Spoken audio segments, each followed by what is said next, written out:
Kansas City Chiefs make big change on defense. So we're going to be going through that and 3 other stories in today's video. So make sure to like this video, and if you want more Kansas City Chiefs news content like this, make sure to subscribe to the channel by hitting that red button down below. The first story is Chiefs HC Andy Reid breaks silence on benching defensive starter and could make this change permanently. The Kansas City Chiefs coaching staff benched third-year cornerback Nazeeh Johnson in favor of fellow third-year CB Joshua Williams in Week 13.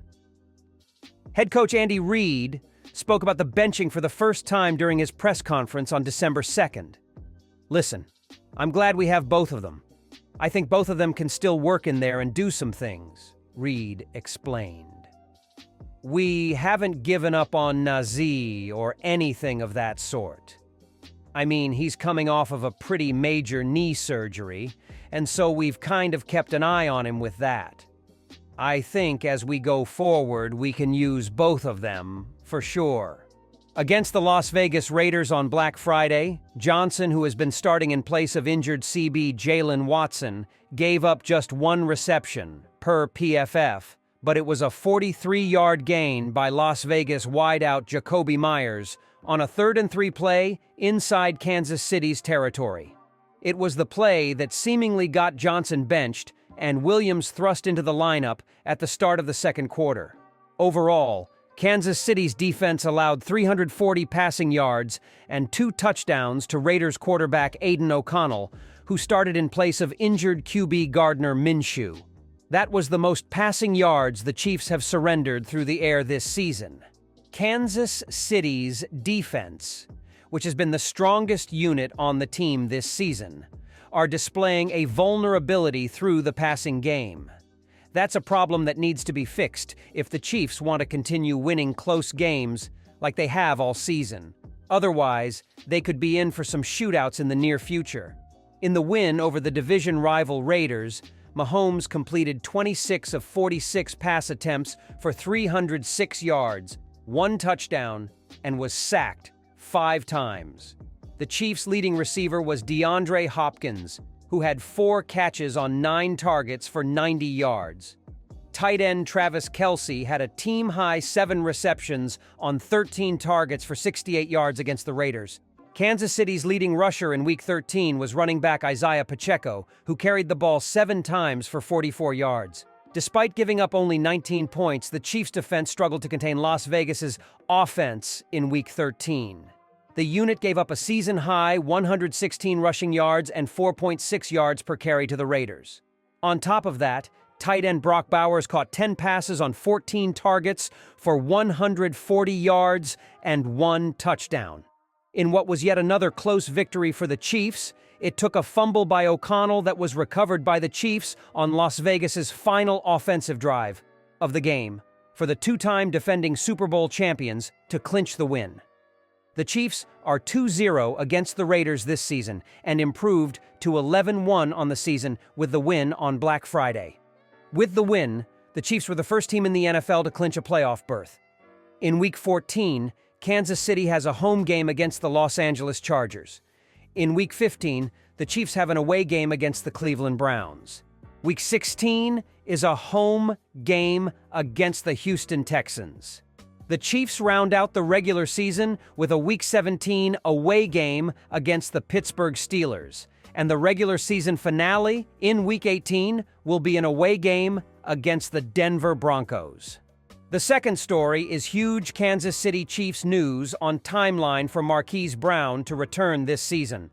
The Kansas City Chiefs have weathered a challenging season plagued by injuries, yet they remain one of the NFL's top teams heading into the final stretch of the regular season. While much of the focus has been on the anticipated returns of Isaiah Pacheco and Charles Omenihu, a surprising and welcome update has emerged regarding wide receiver Marquise Brown.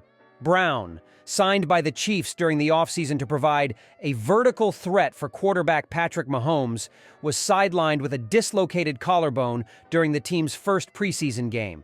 Initially feared to be out for the season, there's now a glimmer of hope for the speedy wideout to make his return in time for the playoffs. Reports from Nate Taylor of The Athletic reveal that Brown is making significant progress in his recovery and is ahead of the expected timeline. While he won't be ready to return during the regular season, the Chiefs are optimistic about his return to practice by mid-December, positioning him for a potential playoff comeback. This development couldn't come at a better time for Kansas City. And the offense has struggled at times this season without a reliable deep threat, especially with number. One receiver, Rashee Rice, shouldering much of the workload. Brown's return could inject much-needed explosiveness into the Chiefs' attack, opening up opportunities for Mahomes to stretch the field. If Brown does return, his presence could be pivotal during a playoff push. Kansas City's offensive arsenal would feature a lineup including Brown, Pacheco, Travis Kelce, and DeAndre Hopkins, a collection of talent that could redefine the unit's potency. With defenses forced to respect Brown's ability to take the top off the secondary, Kelce and Hopkins could find more space to operate underneath. For Mahomes, Brown's return could also lead to smarter decision-making. A deep play option would alleviate some of the pressure on the star quarterback, potentially reducing turnovers. Mahomes has faced criticism for his increased interceptions this season, but the added dimension Brown brings could help mitigate that issue. The Chiefs are no strangers to navigating adversity, but their playoff hopes hinge on how effectively they can reintegrate key players into the lineup.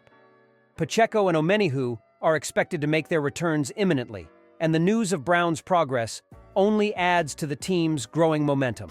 While Brown isn't expected to play before the regular season concludes, the timing of his potential playoff return couldn't be more critical. Kansas City has felt the impact of injuries on both sides of the ball. Defensively, the loss of the cornerback Jalen Watson has led to a noticeable regression. Offensively, the absence of a consistent vertical threat has forced the team to adjust its approach. Brown's return could address both issues, giving the Chiefs a better chance to outscore opponents and sustain drives against high-caliber playoff defenses.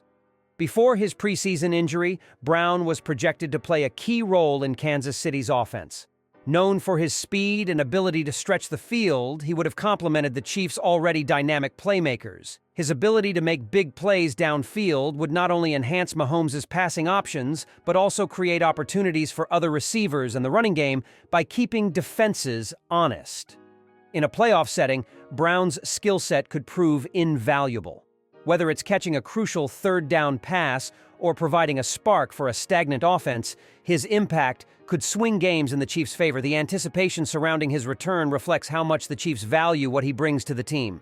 As the Chiefs prepare for their final games of the regular season, the prospect of a healthier roster heading into the playoffs is a significant morale boost. The third story is Chiefs HC Andy Reid discusses the status of newly signed offensive linemen. He looked healthy. Kansas City Chiefs head coach Andy Reid provided an update on the team's newest addition, veteran offensive lineman DJ Humphries, during his Wednesday press conference. The signing of the 9-year veteran left tackle is seen as a strategic move to bolster the offensive line heading into the final stretch of the regular season and the playoffs. Humphries, who joined the team earlier this week, has already taken the practice field. Reid was encouraged by what he saw from the 29-year-old lineman. He looked healthy, moving around, felt good. It's just a matter of him getting back in the swing, Reid said. Then also compounded with the offense, making sure he has the terminology down, and he'll go from there. Humphries brings a wealth of experience to the Chiefs' offensive line. A former first-round pick, he has been a reliable starter throughout his career, but missed significant time due to an ACL injury.